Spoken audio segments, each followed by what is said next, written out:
할렐루야. 따라하겠습니다. 육신이 되신 말씀. 육신이 되신 말씀. 이와 같은 제목으로 요한복음 1장 14절로 18절 말씀 근거해서 함께 은혜 나누도록 하겠습니다. 아주 오래전에요. 70년대 중반에 우리 여기 연세 드신 원사님들은 다 아시고 MBC TV 프로그램 가운데 아주 잘생기고 키 큰 아나운서, 변웅전 아나운서가 진행하는 묘기대행진 기억하시나요? 묘기대행진 정말 그때 당시에 최고 인기였어요. 묘기대행진이 요즘으로 말하면 세상에 이런 일이 막 진기명기 아마 요술 마술을 막 하고 어떤 그 무술을 연마한 사람이 차력술을 보여주는 거예요. 온몸에 철사를 칭칭 감고 기관차를 막 맨몸으로 막 끌어당기고 자동차를 막 움직이고 하는데, 야, 어떻게 사람의 힘으로 저게 가능할까? 기상천외한 그러한 놀라운 일들을 행하는데, 사람들은 원래 그런 이적을 보고 병을 고친다든지 귀신을 내쫓는다든지 이런 일을 보면 굉장히 관심을 갖고, 와, 정말 대단하다, 놀랍다, 야, 정말 관심을 많이 가져요. 근데 우리가 이 성경을 창세기부터 계시록까지 이렇게 쭉 보면 성경에는 처음부터 끝까지가 다 기적이고 이적이고 표적이고 사람이 생각할 수 없는 초자연적인 그러한 현상들이 하나님의 능력으로 나타나는 것을 우리가 보게 됩니다. 그런 일이 과연 옛날에 있었던가? 오늘날에도 있을 것인가? 있습니다. 제가 중국에서 20년 선교하면서 체험한 거가 희한하게 한국에서는 안 일어나는데 오지에서, 사역지에서 아프리카나 동남아나 이런 참 환경적으로 열악하고 어려운 그런 지역에서는 복음을 전할 때 하나님의 강력한 역사가 나타나는 것을 실질적으로 목격을 하고, 하나님의 말씀은 살아계시고 오늘 저와 여러분이 사는 이 현장 가운데도 있구나라는 걸 우리가 많이 느끼게 되는데, 이 기독교를 한마디로 표현하면 기적교. 뭐요? 기독교를 기적교라고 합니다. 기적이 많이 일어납니다. 기적교. 기적의 종교다 이러는데요. 기적이 많이 있지만, 성경에 많이 있지만, 그 많은 신기한 기적 가운데서도 가장 최고의 기적, 그 기적을 저와 여러분이 오늘 읽은 요한복음 1장 14절에 기억하고 있습니다. 그것은 온 천지 만물을 창조하신 그 하나님께서 사람을 찾아오신, 하나님이 인간 세상에 오신 그 사건이 기적 중에 가장 큰 기적이다. 그래서 그 말씀을 한번 살펴보도록 하겠습니다. 14절 봅니다. 말씀이 육신이 되어 우리 가운데 거하심에 우리가 그의 영광을 보니 아버지의 독생자의 영광이요 은혜와 진리가 충만하더라. 말씀이 육신을 입고 이 땅에 오셨다. 그거를 한자로 성육신, 이룰 성자, 고기육자, 몸신자, 성육신. 중국어 성경에는 사자로, 네 글자로 도성육신 따라서 하십니다. 도성육신. 길도자를 써서 도가 우리말로는 말씀이, 하나님의 말씀이 육체를 입고 이 세상에 왔어요. 그를 도성육신, 인카네이션 이렇게 말을 하는데, 사람 눈에 보여지지 않은 하나님, 사람 눈으로 볼 수 없는 그 하나님이 사람 눈에 볼 수 있는 하나님으로 이 세상에 오셨다 이 말.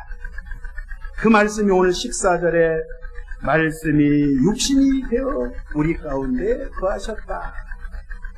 창세기 1장에도 나와 있고 요한복음 바로 1장 1절에 태초에 말씀이 계시니라. 이 말씀이 하나님과 함께 계셨으니 이 말씀은 곧 하나님이시니라. 그가 태초에 하나님과 함께 계셨고 만물이 그로 말미암아 지은 바 되었으니 지은 것이 하나도 그가 없이는 된 것이 없느니라. 할렐루야. 이 말씀을 보면 태초에 말씀이 계셨고 그 말씀은 이 뒷부분에 그분이 바로 예수님이다. 태초에 말씀으로 계셨던 그분이 예수님이다 라고 정확히 말씀하고 있어요. 천지 만물을 말씀 한마디로 창조하신 그 위대하신 그 능력이 있으신 전능하신 그 하나님께서 육신을 입고 이 땅에 오셨는데 우리 한국어 성경에는 말씀 이렇게 표현했어요. 중국어 성경에는 도가 왔다는 거예요. 그러면 원어 성경인 헬라어 성경에는 뭐라고 되어 있냐면 로고스, 호는 정관세요. 그 로고스가 이 땅에 왔다. 육체를 입고 오셨다. 요한 사도 요한, 예수님의 제자인 요한이 이 요한복음을 기록하면서 헬라 사람들, 당시 그리스 지역의 마케도냐, 아가야 이 지역, 또한 지금의 터키 지역이죠. 투르키의 헬라어를 구사하는 공용어로 쓰는 헬라 제국 판도에 살았던 이 요한이 살던 시대는 로마 제국이 지금 통치하는 시대지만 바깥에 문을 열고 나가면 로마어인 제국 언어인 라틴어를 쓰지 않고 헬라어를 지금 영어보다도 더 사용을 했어요. 그러니까 헬라어를 못하면 장사를 못하고 일을 할 수가 없을 정도로 헬라어를 그렇게 쓰기 때문에 요한복음을 기록할 때도 헬라어로 기록을 하였습니다. 그래서 이 헬라어의 성경에 로고스 이렇게 표현했어요. 그러면 헬라 사람들이 볼 때 예수님을 설명할 때 다른 말로 하면은 못 알아들어요. 그래서 로고스라는 단어를 헬라 사람들은 누구나 다 이해를 하고 있다 이 말이에요. 그래서 요한이 로고스라는 단어를 쓰게 되었는데 여러분 로고스의 뜻이 뭐냐면 이 헬라 사람들의 특징이요, 말하는 걸 좋아해요. 굉장히 지적이에요. 책을 많이 보는 사람이에요. 그래서 평상시에 밥만 먹으면 바깥에 나가서 길가에서 사람들하고 계속 이야기를 해요. 논쟁을 해요. 논쟁하기를 좋아해요. 그것도 서론, 본론, 결론, 기승전결, 논리적으로 이야기하기를 좋아해요. 그래서 아예 사람들이 토론할 수 있는 광장을 만들어 놨어요. 그래서 거기 와서 사람들이 아침부터 밤늦게까지 토론을 합니다. 토론을 하다 보니까 이 이야기를 많이 하다 보니까 그 지역은 철학이 필라소피, 철학이 발전하게 됐어요. 종교가 발전하게 됐어요. 신화가 발전하게 됐어요. 그래서 이 사람들이 그런 이야기를 많이 하는데 이 로고스라는 단어를 처음 사용한 철학자가 있어요. 그 사람의 이름이 헤라클레투스라는 사람이 있는데 이 사람은 로고스라는 뜻을 어떻게 생각을 했고 말을 했냐면 이 우주, 코스모스, 이 우주 세계에 어떤 큰 힘을 가지고 있는 절대 주권을 가지고 있는 신이 있는데 그 신과 우리 인간 사이에 어떠한 중간 역할을 하는 그 매개체가 로고스다. 그 신과 인간을 연결해주는 그것이 바로 로고스다라고 생각했어요. 이후에 많은 사람들이 또 이야기를 할 때 로고스는 사람들의 마음의 생각이 로고스다. 그래서 사람들의 이성과 또 이 코스모스, 이 질서를 세우는 그것이 로고스다라고 생각을 했기 때문에 헬라 사람들은 공부를 많이 하고 논쟁을 많이 하고 토론을 많이 하고 하니까 굉장히 사고방식이 1 더하기 1은 몇이에요? 2요. 죽었다 깨어나도 1 더하기는 2요. 2는 4가 돼요. 그런데 성경의 사상은, 하나님의 말씀의 사상은 1 더하기 1이 3이 될 수도 있어요.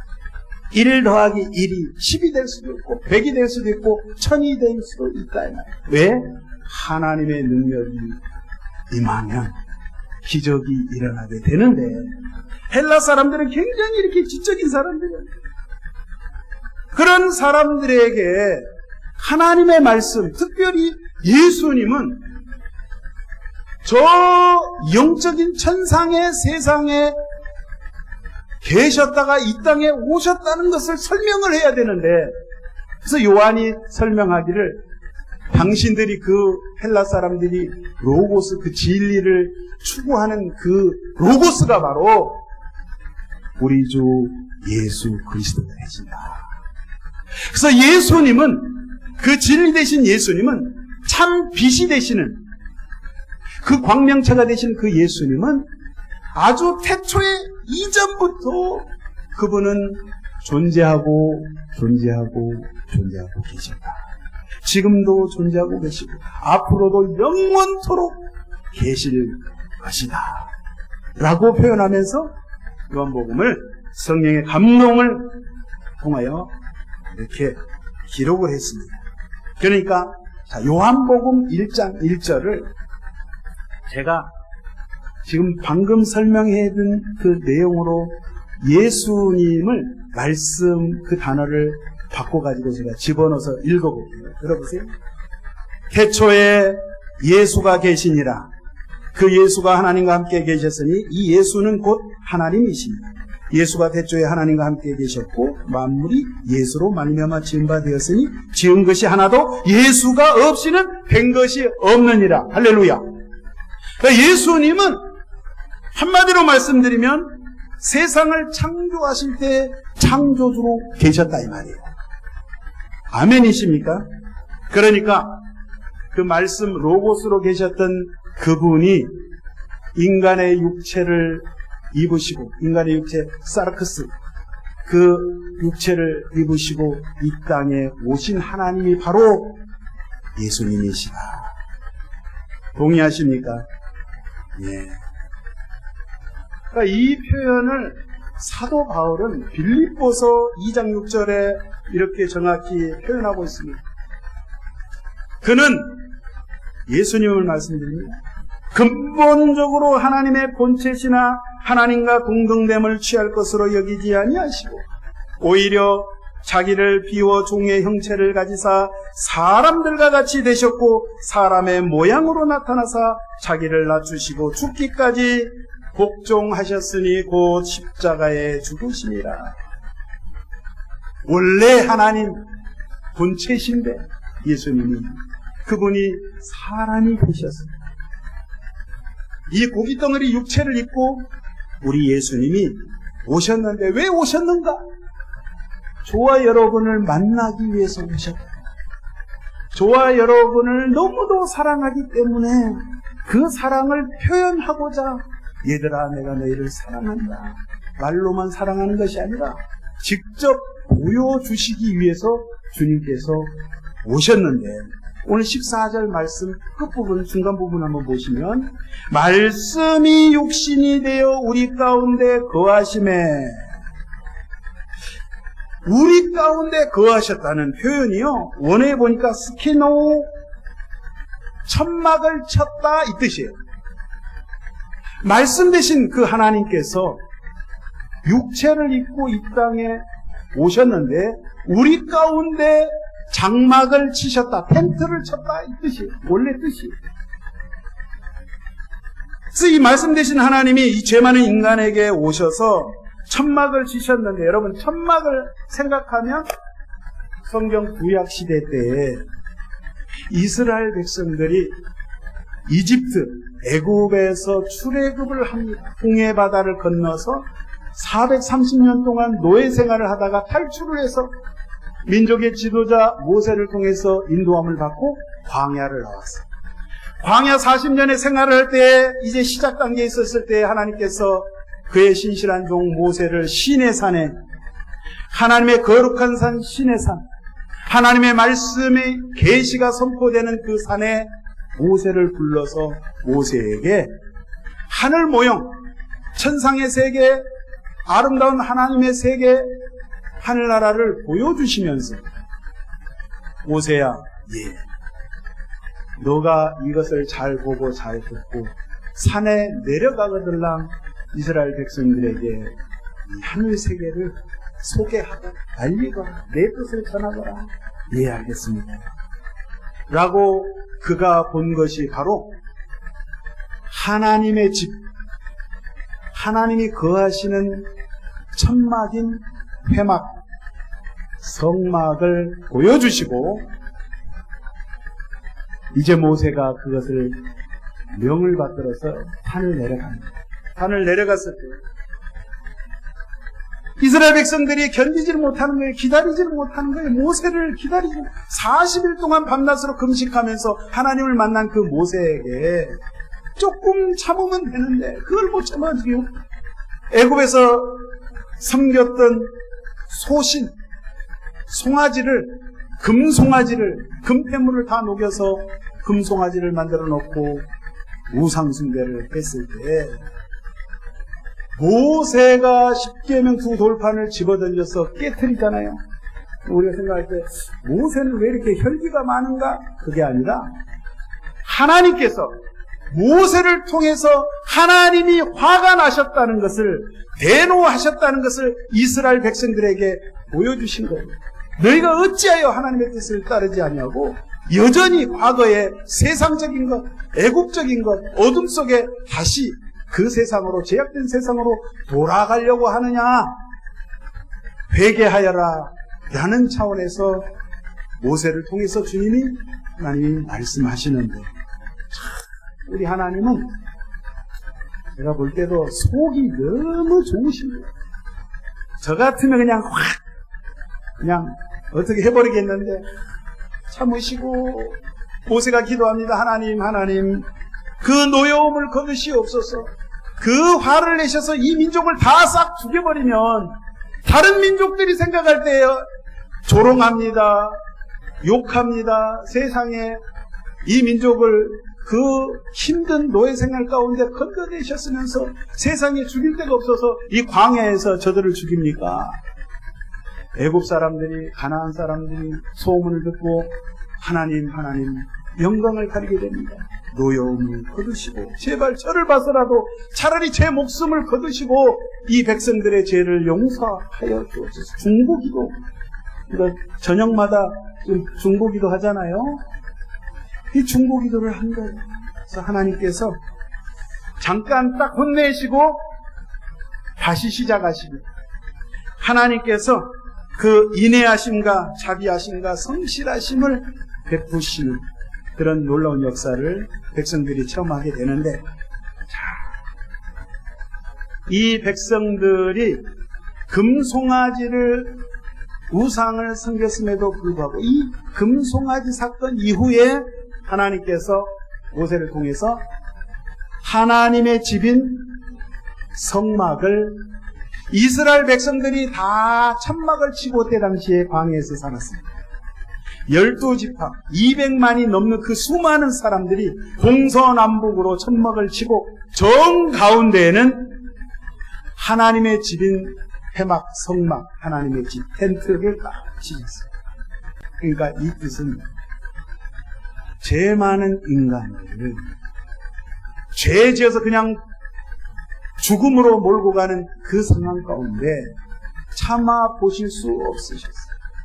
그 죄를 없이 하시기 위해 동물 희생의 제사, 핏뿌림의 그 제사를 통해서 하나님께 나올 수 있도록, 하나님을 만날 수 있도록 하나님의 집인 성막을, 하나님의 장막을 백성들 사는 그 가운데 장막을 치게 하셨다는 말씀입니다.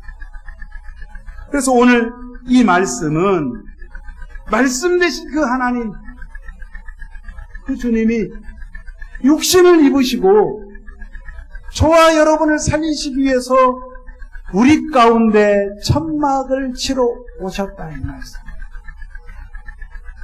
그런데 여러분, 과거 이스라엘 백성들이 예수님 태어나셨을 때 2000년 전에 베들레헴에 아기 예수로 주님이 태어나실 때 동방에서 별을 보고 박사들이 그 먼 지역 페르시아, 지금의 이란 땅이죠. 낙타를 타고 그 먼 길을 며칠이 걸렸는지 모르겠어요. 자동차로 와도 한참 와야 되는 그 거리를 별을 보고 베들레헴까지 왔어요. 왜요?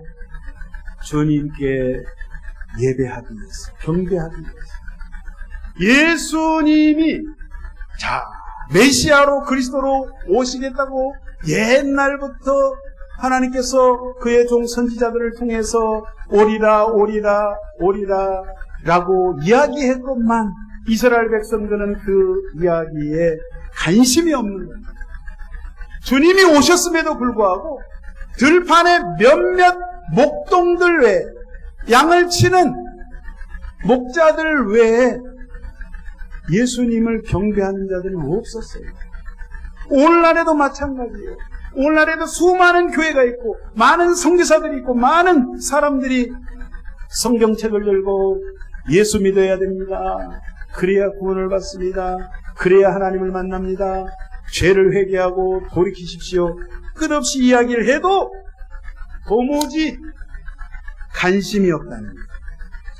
오늘 여기 말씀에도 보면 영접하지 아니했다. 주님이 오셨음에도 불구하고, 빛으로 이 어둠 가운데 오셨음에도 불구하고 영접하지 아니했다, 이렇게 말씀하고 있습니다. 오늘 말씀을 보면 우리가 그의 영광을 보니 아버지의 독생자의 영광이요 은혜와 진리가 충만하더라.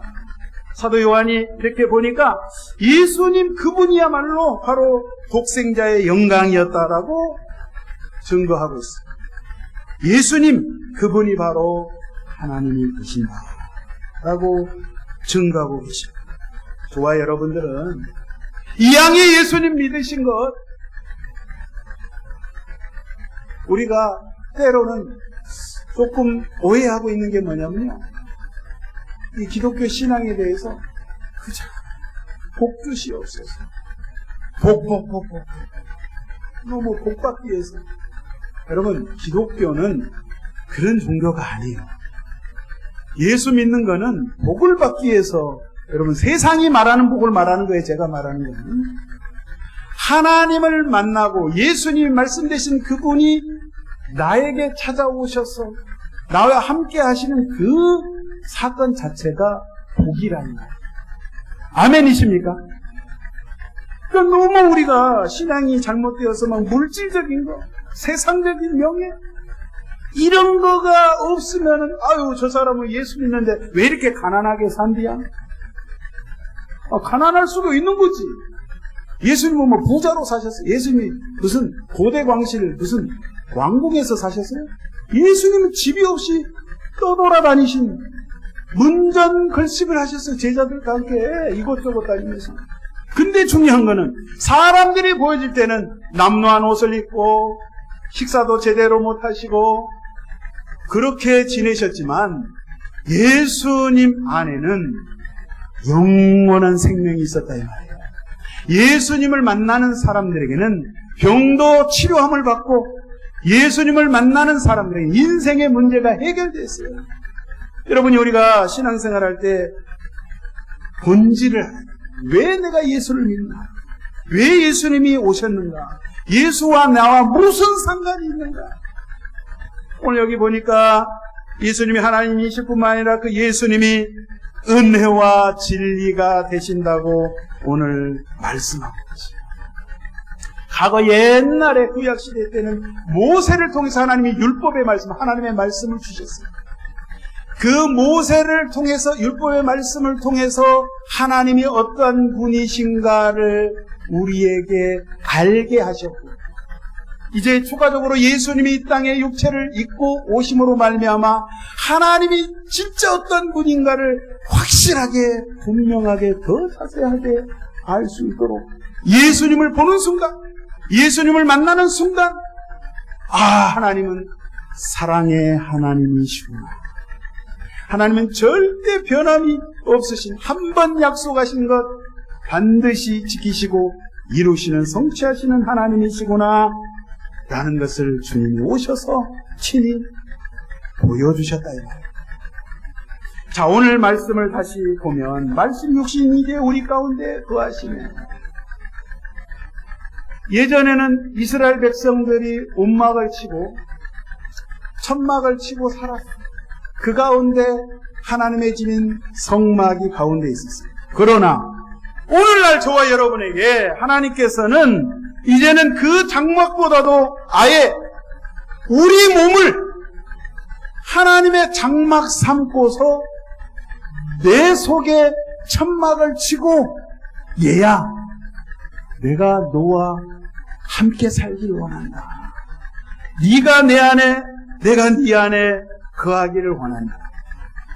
하나님이 내 옆에 계시는 게 아니라, 그게 아니라, 옆에 계시는 게 아니라 아예 하나님 말씀으로 오신 그 분이 살아계신 그 말씀으로 성령을 통해서 내 안에 들어오셔서 내 안에서 장막을, 천막을 치고 아예 사시기를 원하신다 이 말씀입니다. 그것이 하나님의 말씀입니다. 저와 여러분이 신앙생활 할 때 우리 하나님은, 오늘 주일 예배를 드렸는데, 하나님 잠깐 계세요. 나 오늘 예배 끝났을게. 잘 드렸어요. 1시간. 그러니까 하나님 계셔. 나 일주일 동안 또 딴 데 있다가 올게. 이러시면 절대 아니 되옵니다. 아멘이시죠? 주님이 내 안에 이제 들어와 계시는 거예요.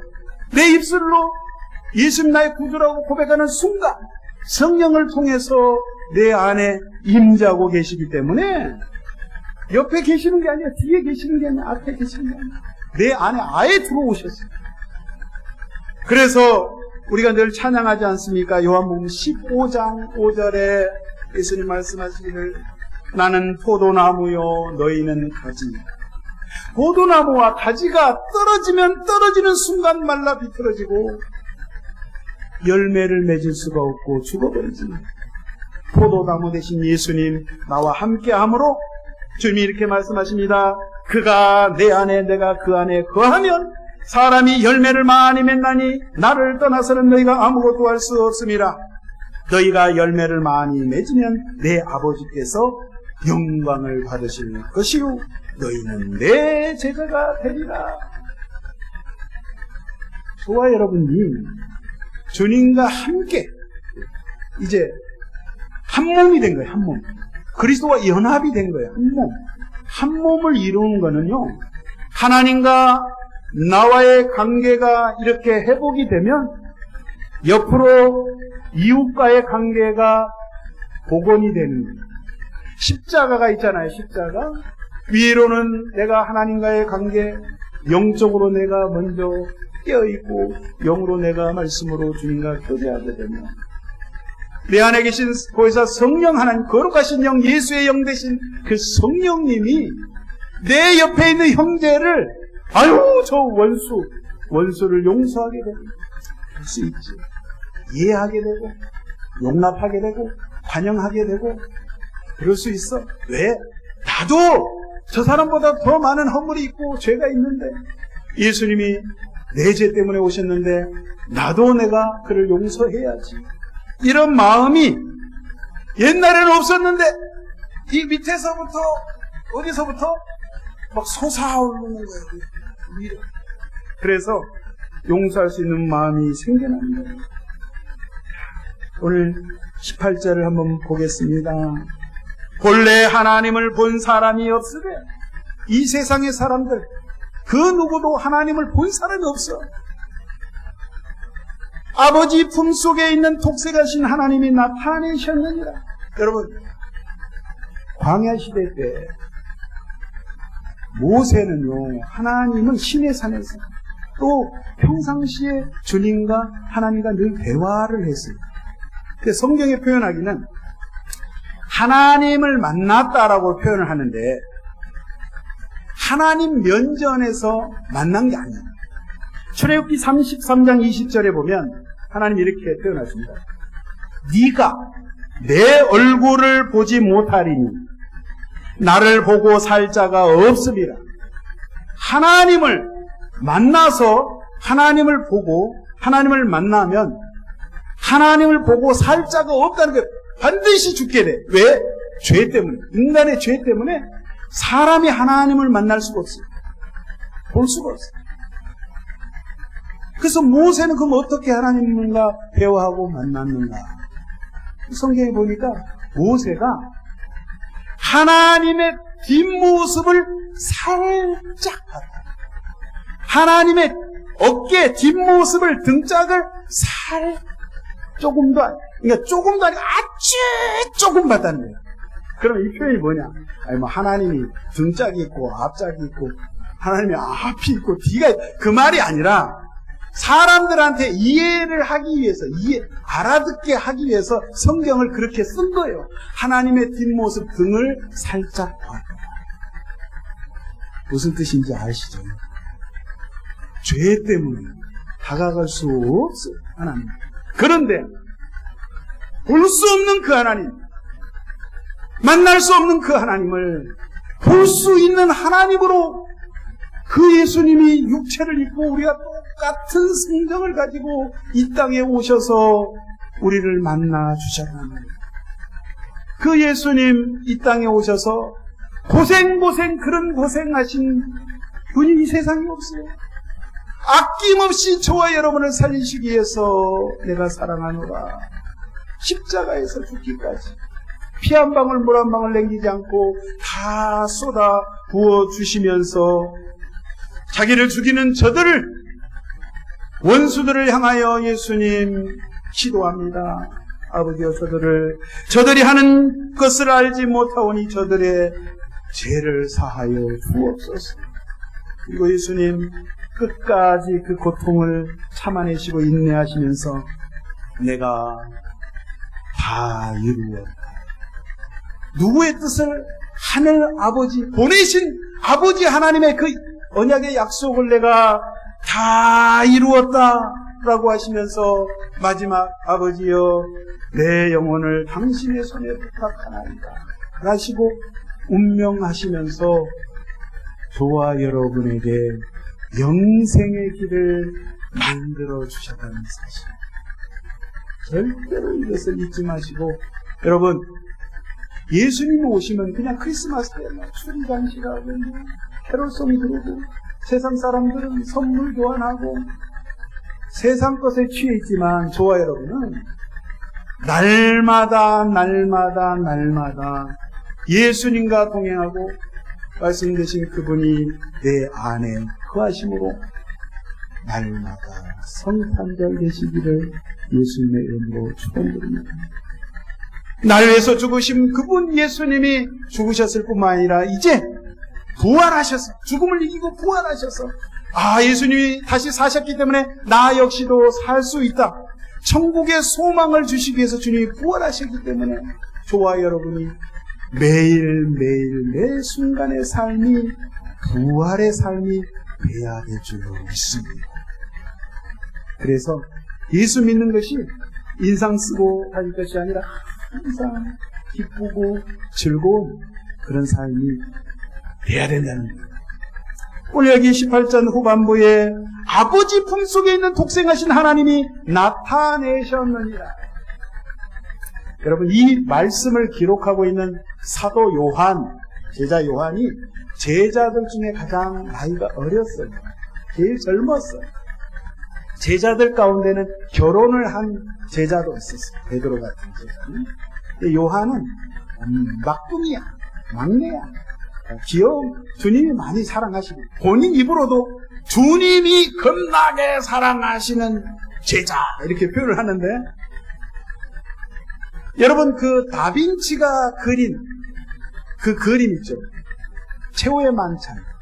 한번 생각해보세요. 그 최후의 만찬의 마지막 저녁 주님과 제자들이 12제자들이 그 식사하시는 장면에 예수님 옆에서 탁 뒤대고 예수님의 품에 안겨있는 제자가 요한이에요. 요한. 오늘 여기 말씀을 기록한 요한. 그래서 오늘 이 표현하기를 예수님은 옛날에 아버지 하나님의 품속에 원래 계셨던 독생자, 외아들, 그 하나님이셨는데 그 천상의 그 화려한 그 세계를 버리시고 낮고 천한 이 세상, 썩은 냄새나는 이 죄악된 세상에 저와 여러분을 살리시기 원하여 주님이 몸소 이 땅에 오셔서 하나님의 사랑을 마음껏 보여주시고 표현하시고 죽음으로 또 부활하심으로 저와 여러분에게 영원한 천국의 영생을 허락하셨다는 이 사실 절대 잊지 마시고 여러분 그 좋으신 예수님과 함께 이 한 주간도 동행 동거 동행하시기를 주의 이름으로 축원드립니다. 주님 육신이 되신 그 말씀, 그 로고스, 그 성령의 말씀이 내 안에 계심을 믿습니다. 늘 주님과 교제를 대화하십니다. 삶에 크고 작은 여러 가지 문제 있습니까? 주님께 아뢰기를 합니다. 주님 이런 문제가 있네요. 주님 보고 계시죠? 주님 느끼고 계시죠? 말씀을 아뢰면 주님께서 부모도 이런 부모가 있어요. 참 좋으신 아버지. 이스라엘 표현으로 아빠 따라서 아빠 하나님이 되신 아빠. 아버지는 뭔가 좀 근엄하잖아요. 아빠 그러면 아빠라는 소리를 듣는 순간 우리 아버지들은 딸이든 아들이든 마음이 그냥 사르르르 혼내려고 했다가도 녹아버려요. 그러죠? 아빠 그러면 우리 하나님은 꼼짝 못 하시는 거예요.